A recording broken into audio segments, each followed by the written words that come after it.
రాజమౌళి గారు, you are the Kubera of box office అండి. Baahubali of box office అయిపోయింది కాబట్టి ఇప్పుడు మేము కుబేరా ఆఫ్ బాక్స్ ఆఫీస్ చేసామన్నమాట. హలో. మరి మీ దృష్టిలో ఇండస్ట్రీలో ప్రేమలో కుబేరులు అంటే బాగా లవ్, ప్రేమించడంలో కుబేరులు అంటే ఎవరి పేరు చెప్తారు మీరు? అంటే ద హైయెస్ట్ నా పేరు కాదు.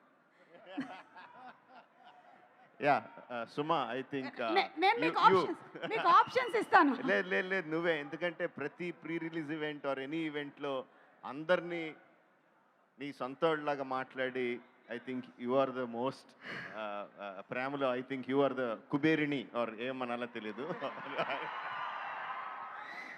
థ్యాంక్స్ అండి, బౌన్సర్ నాకే వచ్చింది. ఓకే సరే, ఈ కుబేరా టాపిక్ కాబట్టి మనీ రిలేటెడ్ మీ ఫస్ట్ శాలరీ చెప్పచ్చా? ఎంత వచ్చింది, ఎవరిచ్చారు? నేను అసిస్టెంట్ ఎడిటర్గా పనిచేసినప్పుడు నాకు ఫస్ట్ 50 రూపీస్ ఇచ్చారు. That is my first. ఏం చేశారండి దాంతో? గుర్తులేదు. అప్పుడైతే రమ్మగారు లేరు కాబట్టి ఆవిడకైతే ఇచ్చి ఉండరు గ్యారంటీగా. Okay, thank you so much Rajamouli గారు, థ్యాంక్ యూ.